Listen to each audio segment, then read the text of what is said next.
Hello guys, तो आज हम करने वाले हैं बहुत ही इम्पोर्टेंट एक चैप्टर है ध्वनि और तरंग गति, जो कि जनरल साइंस का टॉपिक है। तो यहाँ से भी क्वेश्चन कई बार हमें देखने को मिल जाते हैं। तो बिना टाइम वेस्ट के स्टार्ट करते हैं ध्वनि और तरंग गति, ये जो चैप्टर है उसे अच्छे से करते हैं। फर्स्ट हम देखते हैं कि ध्वनि किसे कहते हैं, साउंड किसे कहते हैं।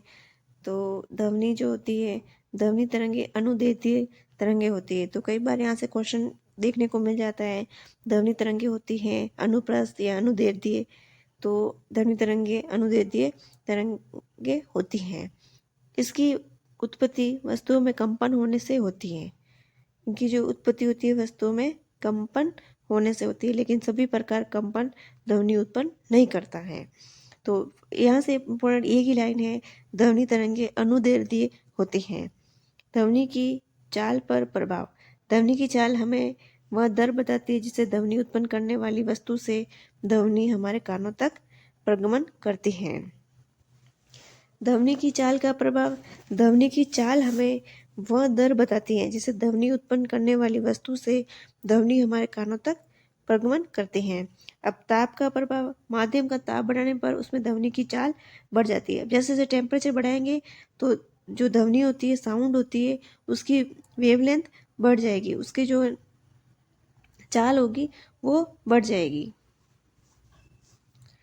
वायु में प्रति 1 डिग्री सेल्सियस ताप बढ़ाने पर ध्वनि की चाल 0.61 मीटर पर सेकेंड बढ़ जाती है। अब वायु में प्रति 1 डिग्री सेल्सियस का ताप बढ़ जाएगा तो जो ध्वनि की चाल होती है वो 0.61 मीटर पर सेकेंड बढ़ जाएगी। चाल जो होती है वो होती है स्पीड, उसकी स्पीड कितनी होगी। दाब का प्रभाव। ध्वनि की चाल पर दाब का कोई प्रभाव नहीं होता है। अब आपको याद रखना है, ताप का प्रभाव तो होता है ध्वनि पे।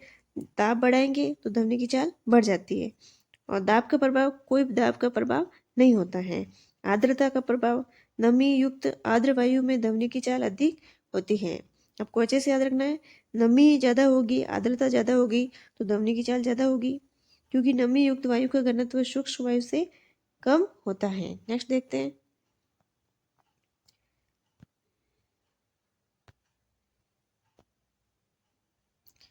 नेक्स्ट है माध्यम का प्रभाव। ध्वनि ठोस में तीव्रतम गति से, द्रवों में मध्यम गति से और गैसों में अत्यंत धीमी गति से प्रगमन करती है। तो ध्वनि की सबसे ज़्यादा गति किस में होती है? ठोसों में होती है। अब धातु में भी सबसे ज़्यादा होती है, द्रवों में मध्यम गति और गैसों में अत्यंत धीमी गति होती है। सबसे ज़्यादा तीव्रतम किस में होगी? ठोसों में। तो याद रखना है प्रतिध्वनि। प्रतिध्वनि सुनने के लिए श्रोता एवं परावर्तक सतह के बीच न्यूनतम 17 मीटर की दूरी होनी चाहिए। न्यूनतम कितनी होनी चाहिए? 17 मीटर की दूरी होनी चाहिए। प्रतिध्वनि सुनने के लिए श्रोता और परावर्तक सतह दोनों के बीच न्यूनतम 17 मीटर की दूरी होनी चाहिए। और ये यहाँ से भी क्वेश्चन बने हुए, हमारे कानों पर ध्वनि का प्रभाव 1/10 सेकंड तक रहता है। हमारे कानों पर ध्वनि का प्रभाव 1/10 सेकंड तक रहता है।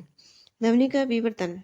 ध्वनि का तरंगदैर्ध्य 1 मीटर की कोटि का होता है। अतः जब इसी कोटि का कोई अवरोध ध्वनि के मार्ग में आता है तो ध्वनि अवरोध के किनारों से मुड़कर आगे बढ़ जाती है। इस घटना को ध्वनि का विवर्तन कहते हैं।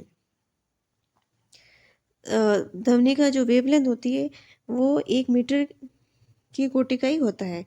जब इस कोटि का कोई अवरोध, अवरोध यानी रुकावट, ध्वनि के मार्ग में आता है, ध्वनि अवरोध के किनारों से मुड़कर आगे बढ़ जाती है। इस घटना को ध्वनि का विवर्तन कहते हैं। पराश्रवी तरंगों के उपयोग। अब देखते हैं पराश्रवी तरंगों के उपयोग।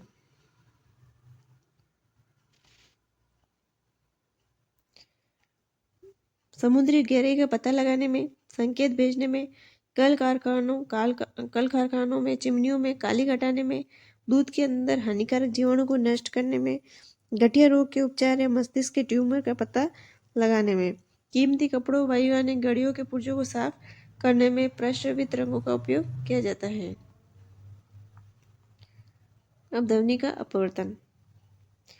ध्वनि तरंगे एक माध्यम से दूसरे माध्यम में जाती है तो उनका अपवर्तन हो जाता है, अर्थात वे अपने पथ से विचलित हो जाती है। जब ध्वनि की तरंग होती है वो एक माध्यम से दूसरे माध्यम में जाती है तो उनका अपवर्तन हो जाता है और अपने पथ से विचलित हो जाती है।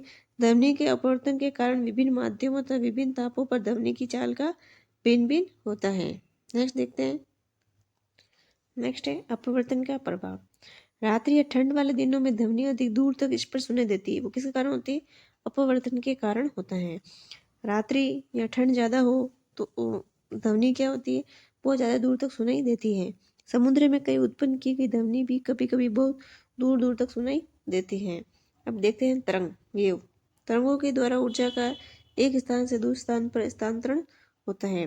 तरंगों के द्वारा तो ऊर्जा का एक स्थान से दूसरे स्थान पर ट्रांसफर होता है। एनर्जी ट्रांसफर होती है तरंग के द्वारा। नेक्स्ट देखते हैं। अब जो तरंग होती है वो कितने टाइप्स की होती है?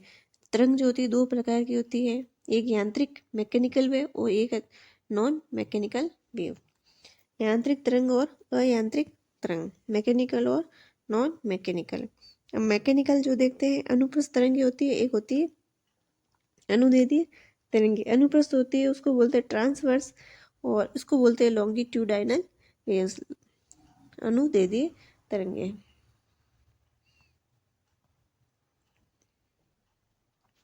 वैसी तरंगे जो किसी पदार्थिक माध्यम, ठोस, द्रव में, गैस में संचरित होती हैं। ध्वनि तरंगों का आवर्ती परिसर। अपश्रव्य तरंग 20 हर्ट्ज से नीचे की आवृत्ति वाली ध्वनि तरंगों को अपश्रव्य तरंगे कहते हैं। अपश्रव्य तरंगे किसे कहते हैं? जो 20 हर्ट्ज से कम होती है, जिसकी आवृत्ति 20 हर्ट्ज से कम होती है। इसे मनुष्य कानों से सही सुना नहीं जा सकता है, परंतु कुछ व्हेल, हाथी, गैंडा आदि अपश्रव्य ध्वनियाँ उत्पन्न करते हैं, जिसकी आवाज़ बहुत कम होती है और कानों से सुना नहीं जा सकता है। कुछ जंतु जैसे व्हेल, हाथी, गैंडा आदि अपश्रव्य ध्वनियाँ उत्पन्न करती है। इनकी आवृत्ति 20 हर्ट्ज से कम होती है। अपश्रव्य तरंगे होती है इंफ्रासोनिक वेव्स कहा जाता है जिसे। इनकी जो फ्रिक्वेंसी होती है बहुत कम होती है, 20 हर्ट्ज से भी कम होती है। नेक्स्ट देखते हैं श्रव्य तरंगे। श्रव्य तरंगे जिसे हम आसानी से सुन सकते हैं, ऑडिबल वेव्स। 20 हर्ट्ज से 20,000 हर्ट्ज बीच की आवृत्ति वाली तरंगों को श्रव्य तरंगे कहा जाता है। तो एक तो आपको ऑडिबल वेव्स की जो फ्रिक्वेंसी है उसको याद रखना है। 20 हर्ट्ज से 20,000 हर्ट्ज के बीच की आवृत्ति वाली तरंगों को श्रव्य तरंगे कहा जाता है, और 20 हर्ट्ज से कम है तो उसको अश्रव्य तरंगे कहा जाता है। और अब देखते हैं, और इन तरंगों को कानों से आसानी से सुना जा सकता है। प्रश्रव्य तरंगे अल्ट्रासोनिक वेव्स बोला जाता है, जिसे ये 20,000 हर्ट्ज से ऊपर की तरंगों को प्रश्रव्य तरंग कहते हैं। इसे मनुष्य कानों से नहीं सुना जा सकता है, परंतु कुछ जानवर जैसे कुत्ता, बिल्ली, चमगादड़, बंदर, डॉल्फिन, तेंदुए आदि से सुन सकते हैं। नेक्स्ट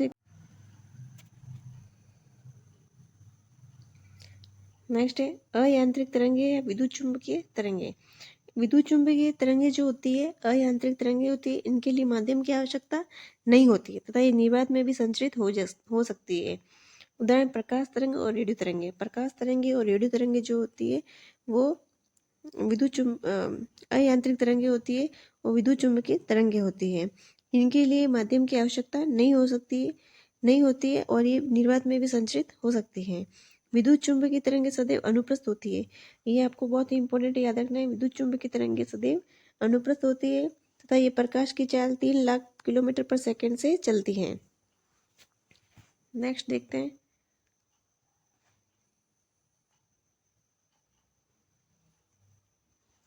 अगला जो है प्रमुख विद्युत चुंबकीय तरंगे निम्न है।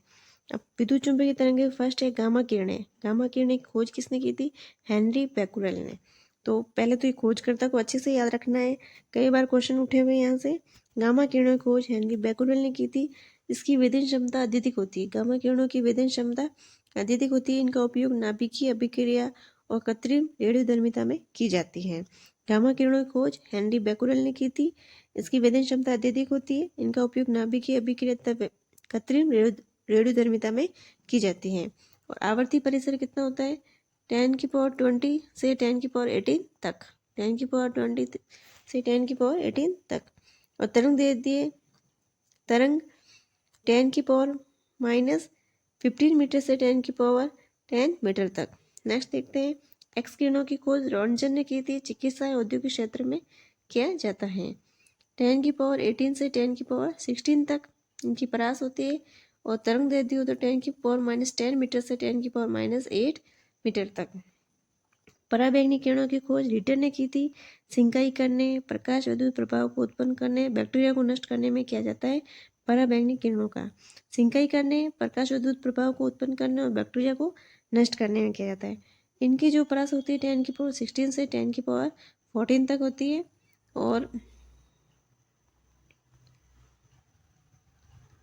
और वेवलेंथ जो होती है वो 10⁸ मीटर से 10⁻⁷ मीटर तक होती है।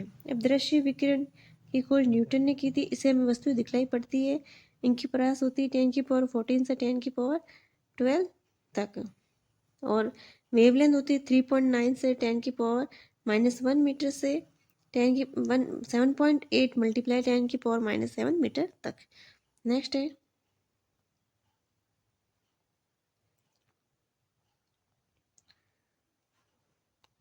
अवरत तरंग। अवरत तरंग की खोज किसने की थी? हर्शेल ने। किरणें ऊष्मीय विकिरण है, जिस वस्तु पर पड़ती है उसका ताप बढ़ जाता है। इनका उपयोग कोहरे में फोटोग्राफी करने, रोगियों की सिंकाई करने में किया जाता है। आपको अवरत विकिरण की खोज किसने की थी? हर्शेल ने। और इनका परास 10⁻12 से 10⁻10 तक होता है। और इनकी वेवलेंथ होती है 7.8 मल्टीप्लाई 10⁻⁷ से 10⁻⁻3 मीटर तक। तो लघु रेडियो तरंगे या हर्ट्जियन तरंगे, इसकी खोज हेनरिक हर्ट्ज ने की थी।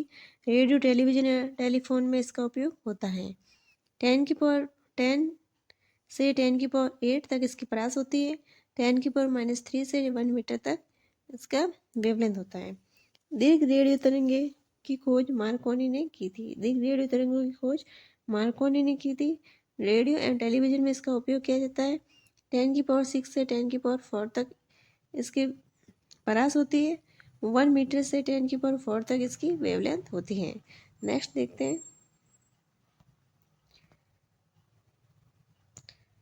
अब है अनुदैर्ध्य तरंगे।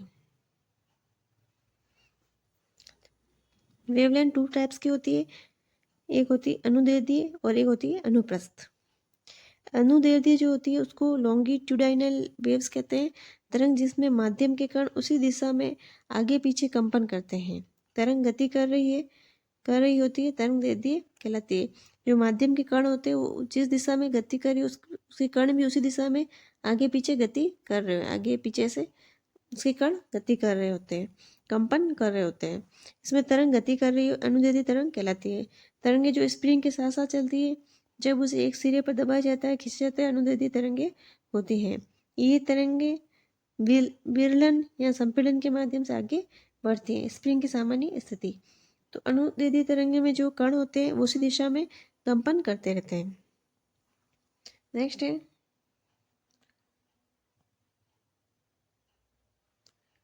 वायु में ध्वनि तरंगे। अनुदैर्ध्य तरंगे होती है। जब ध्वनि तरंग वायु से होकर गुजरती है तो वायु के कण ध्वनि तरंग की दिशा के समांतर आगे पीछे कंपन करते रहते हैं। अतः जब ध्वनि तरंग क्षैतिज दिशा में परिक्रमण करती है, विरलन अनुदैर्ध्य तरंग का वह भाग है जिसमें माध्यम के कण सामान्य स्थिति की अपेक्षा दूर दूर होते हैं, जिससे माध्यम के आयतन में क्षणिक वृद्धि होती है। संपीड़न उच्च दाब का वह क्षेत्र है जिसमें विरलन निम्न दाब का क्षेत्र है। संपीड़न उच्च दाब का क्षेत्र है जबकि विरलन निम्न दाब का क्षेत्र है। उपयुक्त माध्यम से होकर प्रगमन करने वाली अनुदैर्ध्य तरंग में संपीड़न और विरलन होते हैं।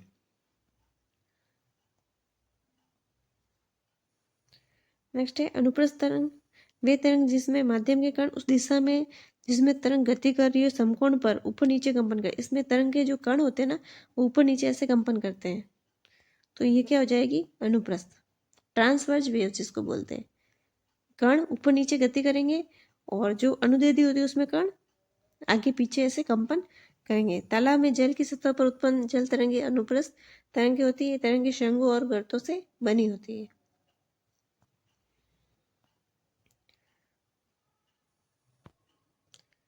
ये जो तरंगे होती है आप देखेंगे जैसे पानी में जो उठी हुई जल की जो तरंगे होती है वो क्या होती है? अनुप्रस्थ होती है। अनुप्रस्थ तरंगे होती है, जल की तरंगे अनुप्रस्थ तरंगे होती है, जिसमें जो कंपन के कण होते हैं वो क्या होते हैं? ऊपर नीचे कंपन करते हैं। तरंग के कण ऊपर नीचे कंपन करते हैं तो क्या हो जाएगी, अनुप्रस्थ। अब आप देखेंगे जैसे कि एक्स वाई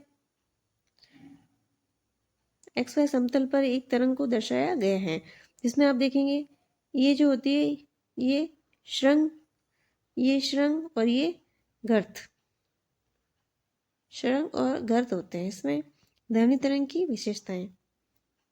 ध्वनि तरंग का 5 विशेषताओं द्वारा पूर्ण रूप से वर्णन किया जा सकता है।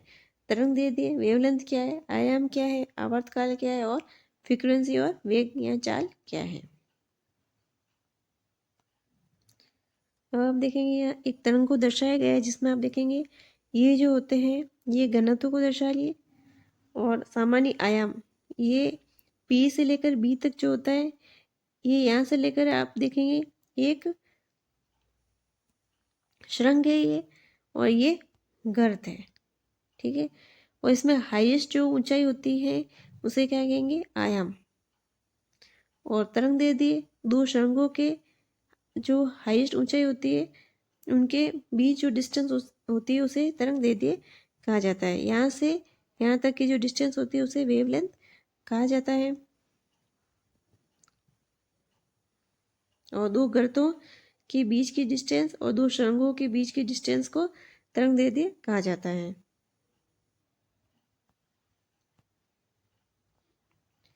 अब देखते हैं डेफिनेशन। वेवलेंथ तरंग दैर्ध्य न्यूनतम दूरी जिसमें ध्वनि तरंग अपनी पुनरावृत्ति करती है उसकी तरंग दैर्ध्य कहलाती है। तरंग दैर्ध्य मापने का ऐसा ही मात्रक मीटर होता है। आयाम जब तरंगे किसी माध्यम से गुजरती है तो माध्यम कणों का उनकी मूल स्थितियों से सर्वाधिक विस्थापन तरंग का आयाम कहलाता है।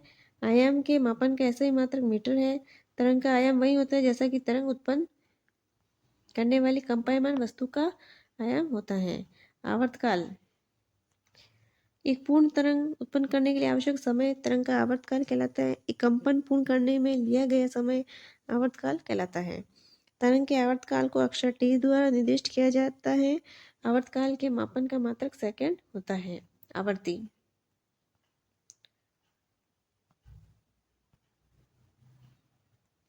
एक सेकंड में उत्पन्न पूर्ण तरंगों या चक्रों की संख्या तरंग की आवृत्ति कहलाती है। आवृत्ति का ऐसा ही मात्रक हर्ट्ज होता है।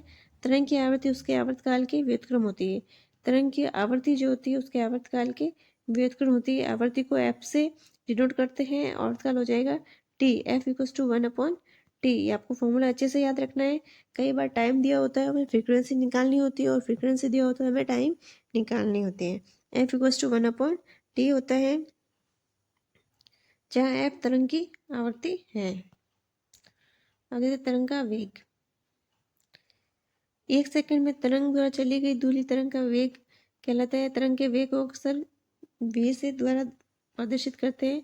तरंग के वेग के मापन के लिए ऐसा ही मात्रक मीटर पर सेकंड होता है। अब तरंग के वेग आवृत्ति तथा तरंग दैर्ध्य में संबंध। तरंग का वेग क्या होता है, nu equals to f lambda. आपको याद रखना तरंग का वेग इक्वल्स टू आवृत्ति मल्टीप्लाई तरंग दैर्ध्य, आवृत्ति मल्टीप्लाई तरंग दैर्ध्य। तो v equals to f multiply lambda, इसको लैम्बडा बोलते हैं। लैम्बडा तरंग दैर्ध्य को दर्शाता है। वेवलेंथ को दर्शाने के लिए लैम्बडा से प्रदर्शित किया जाता है। Nu equals to f lambda. तो आपको याद है माध्यम में तरंग का वेग या चाल उसकी आवृत्ति और तरंग दैर्ध्य के गुणनफल के बराबर होता है। तो ये वेरी वेरी वेरी इंपॉर्टेंट है, आपको अच्छे से याद रखना है। v equals to f lambda, ठीक है। तरंग का वेग इक्वल्स टू आवृत्ति गुणा तरंग दैर्ध्य। नेक्स्ट देखते हैं। नेक्स्ट है ध्वनि का परावर्तन। जब ध्वनि तरंग किसी कठोर सतह से टकराती है तो उनका परावर्तन होता है। टकराकर पुनः उसी मार्ग में लौटना उसे परावर्तन कहा जाता है। ध्वनि कठोर सतह जैसे दीवार, धातु, चादर, दृढ़ प्रकाश से भलीभांति परिवर्तित होती है। ध्वनि तरंगे प्रकाश के परावर्तन के नियमों का पालन करती है। अतः हम ध्वनि के परावर्तन के नियमों को निम्न प्रकार लिख सकते हैं। ध्वनि के भी परावर्तन के नियम होते हैं जो प्रकाश के होते हैं। आपतित ध्वनि तरंग, इंसिडेंट साउंड वेव, परावर्तित ध्वनि तरंग, रिफ्लेक्टेड साउंड वेव और आपतन बिंदु पर अभिलंब सभी एक ही तल में स्थित होते हैं। आपतित, परावर्तित और आपतन बिंदु पर अभिलंब सभी एक ही तल में स्थित होते हैं। ध्वनि के परावर्तन का कोण सदैव ध्वनि के आपतन कोण के बराबर होता है। स्वयं प्रकाश की तरह ये आपतन कोण के बराबर होता है। ये अभिलंब होता है जिस कोण से आपतित होती है उसी कोण से वापस परावर्तित होती हैं। थीटा इक्वल्स टू थीटा, और ये अभिलंब होता है। प्रतिध्वनि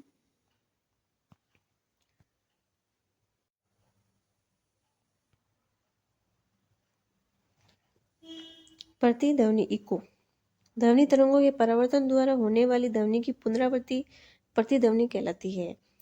जब कोई व्यक्ति बड़े खाली हॉल में चिल्लाता है तो पहले हम उसकी मूल ध्वनि सुनते हैं, थोड़ी देर बाद हमें चिल्लाने की परावर्तित ध्वनि सुनते हैं। ये परावर्तित ध्वनि ही प्रतिध्वनि कहलाती है। अतः प्रतिध्वनि साधारणतः परावर्तित ध्वनि होती है। अब देखते हैं अनुरणन, रिवर्बेरेशन। हॉल की दीवारों, छत और फर्श से बारंबार परिवर्तनों के कारण किसी बड़े हॉल में ध्वनि की स्थिरता अनुरणन कहलाती है। यदि अनुरणन अत्यधिक लंबा या दीर्घकालिक होता है तो विभिन्न ध्वनियों के अतिव्यापन या परस्पर मिल जाने के कारण ध्वनि अस्पष्ट, विकृत और भ्रामक हो जाती है। बड़े हॉल और सभा कक्षों में अति अनुरणों को कम करने के लिए प्रयुक्त कुछ विधियां इस प्रकार है। ध्वनि अवशोषी पदार्थों जैसे संपीड़ित अग्निसहपट के बने परपटों, पैनल्स को अनुरणों को कम करने के लिए बड़े हॉलों और सभा भवनों की दीवारों और छत पर लगाया जाता है।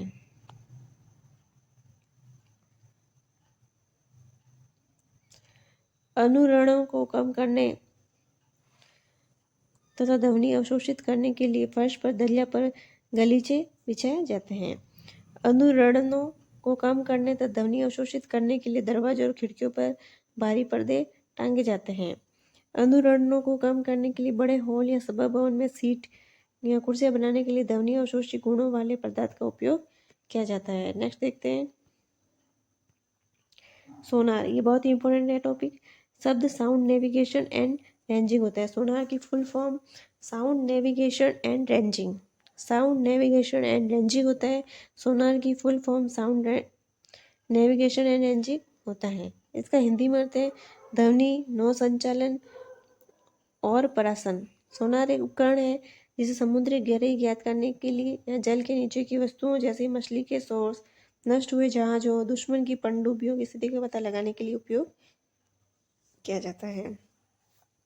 सबसे पहले सोनार का फुल फॉर्म हमें आना चाहिए। साउंड नेविगेशन एंड रेंजिंग होता है, ये उपकरण होता है। सोनार क्या है? एक उपकरण है जिसे समुद्र की गहराई का पता लगाना है, समुद्र के नीचे मछली के सोर्स है या नहीं है, नष्ट हो गए या जहाज नष्ट हुए हैं उनके पुर्जे, तो ये सब पता लगाने के लिए हमें सोनार की जरूरत पड़ती है।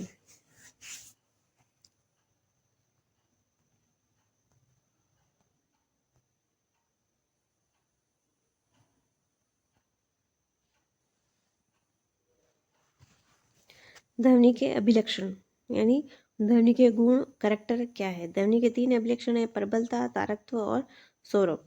प्रबलता, कान तक प्रति सेकंड पहुंच रहे ध्वनि ऊर्जा की माप को ध्वनि की प्रबलता कहते हैं। कान तक प्रति सेकंड पहुंच रहे ध्वनि ऊर्जा की माप को ध्वनि की प्रबलता कहते हैं। ध्वनि की प्रबलता ध्वनि तरंगों के आयाम पर निर्भर होती है। ध्वनि तरंगों का आयाम जितना होगा ध्वनि की प्रबलता उतनी ही अधिक होगी। आयाम जितना होगा प्रबलता उतनी ही अधिक होगी। ध्वनि की प्रबलता ध्वनि तरंगे उत्पन्न करने वाले स्रोत के कंपन के आयाम पर निर्भर होती है। ध्वनि की प्रबलता डेसिबल में मापी जाती है। तारकत्व, तारकत्व ध्वनि का वह अभिलक्षण है जिसके द्वारा हम समान प्रबलता की विभिन्न ध्वनियों के बीच विभेद कर सकते हैं। ध्वनि का तारकत्व कंपन की आवृत्ति पर निर्भर होता है। वास्तव में ध्वनि का तारकत्व उसकी आवृत्ति के अनुक्रमानुपाती होता है। तो तारकत्व जो होता है ध्वनि का वो प्रोपोर्शनल होता है आवर्ती के। तो आपको अच्छे से याद रखना है ध्वनि का तारकत्व प्रोपोर्शनल होता है आवर्ती के। नेक्स्ट, ध्वनि की आवृत्ति जितनी अधिक होगी उसका तारकत्व भी उतना अधिक होगा। महिलाओं की आवाज का तारकत्व पुरुषों की आवाज के तारकत्व से अधिक होता है। स्वरूप, क्वालिटी ऑफ टिम्ब्रे, ध्वनि का वह गुण है जो हमें विभिन्न सांगीतिक उपकरणों द्वारा उत्पन्न समान तारकत्व और प्रबलता की ध्वनियों के बीच विभेद करने के योग्य बनाता है। ध्वनि का स्वरूप कहलाता है। नेक्स्ट, मानव कर्ण, ये बहुत ही इंपॉर्टेंट टॉपिक है। मानव कर्ण से कई बार क्वेश्चन देखने को मिलता है। मानव कर्ण कान 3 प्रकोष्ठों का बना होता है। मानव का जो कान होता है वो 3 कोष्ठकों का बना होता है। पहला है बर्माकर्ण, मध्य कर्ण और अंतरकर्ण। बर्माकर्ण आउटर ईयर, मिडिल ईयर और इनर ईयर। तो आपको अच्छे से याद रखना है, कान 3 कोष्ठकों का बना होता है। बर्माकर्ण, मध्य कर्ण और अंतरकर्ण। एक तो आउटर ईयर, मिडिल ईयर और इनर ईयर।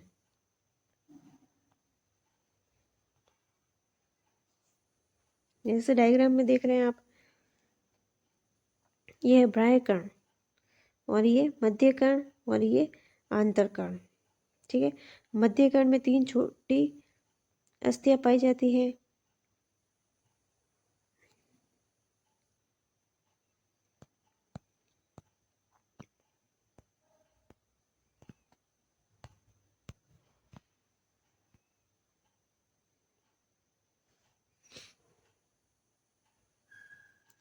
अब कर्ण, कान का वह भाग जिसे हम सिर के बाहर देखते हैं उसे बर्माकर्ण यानी बाहरी कान कहते हैं। बाह्य कर्ण कान पल्लव नामक चौड़े भाग और कर्णनलिका नामक लगभग 2 से 3 सेंटीमीटर लंबे मार्ग का बना होता है। कर्णनलिका के आखिरी सिरे पर एक महीन, पतली, लचीली और गोलाकार झिल्ली होती है जो कर्णपटल कहलाती है। मध्य कर्ण में मुग्धरक, निहाई और रकाब नामक 3 छोटी और कोमल अस्थियां होती हैं। तो ये यहाँ से इम्पोर्टेंट है, कई बार आता है। ये क्वेश्चन आ रखा है, हेमर जो होती है मध्य कर्ण का पार्ट होता है या कहाँ का पार्ट होता है। ठीक है, बाह्य कर्ण का होता है, तो ये मध्य कर्ण का पार्ट होता है हेमर, जिसे मुग्धरक,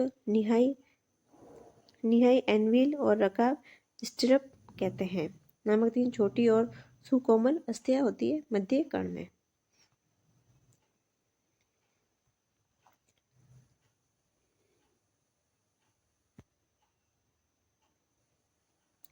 आंतरकर्ण में कर्णावर्त नामक एक कुंडलित नलिका होती है। कर्णावर्त एक द्रव भरा होता है। कर्णावर्त में उपस्थित द्रव में तंत्रिका कोशिकाएं होती है जो ध्वनि के प्रति संवेदनशील होती है। कर्णावर्त का दूसरा सिरा श्रवण तंत्रिका से जुड़ा होता है जो मस्तिष्क को जाता है।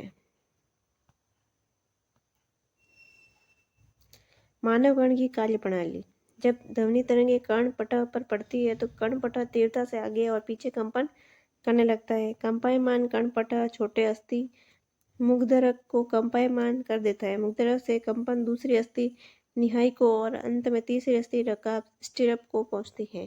कंपायमान स्टिरप अंडाकार वातायन की झिल्ली से टकराता है और अपने कंपनों को कर्णावर्त के द्रव तक पहुंचा देता है, जिसके कारण कर्णावर्त में द्रव कंपन करने लगता है। कर्णावर्त का कंपायमान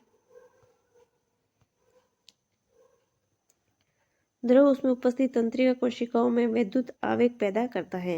ये वैद्युत आवेग श्रवण तंत्रिका द्वारा मस्तिष्क को ले जाया जाता है। मस्तिष्क इन वैद्युत संवेगों की ध्वनि के रूप में रूपांतरित करता है और हम श्रवण संवेदन प्राप्त करते हैं। तो फ्रेंड्स, आज के लिए इतना ही। हमने एक चैप्टर जो ध्वनि से रिलेटेड है उसको कंप्लीट किया है और जो इम्पोर्टेंट थे फैक्ट है उसको अच्छे से बताया गया है। तो आज के लिए इतना ही। मिलते हैं नेक्स्ट ऐसे ही इंटरेस्टिंग टॉपिक के साथ नेक्स्ट वीडियो में। तब तक आप अपना ध्यान रखिएगा। Thank you.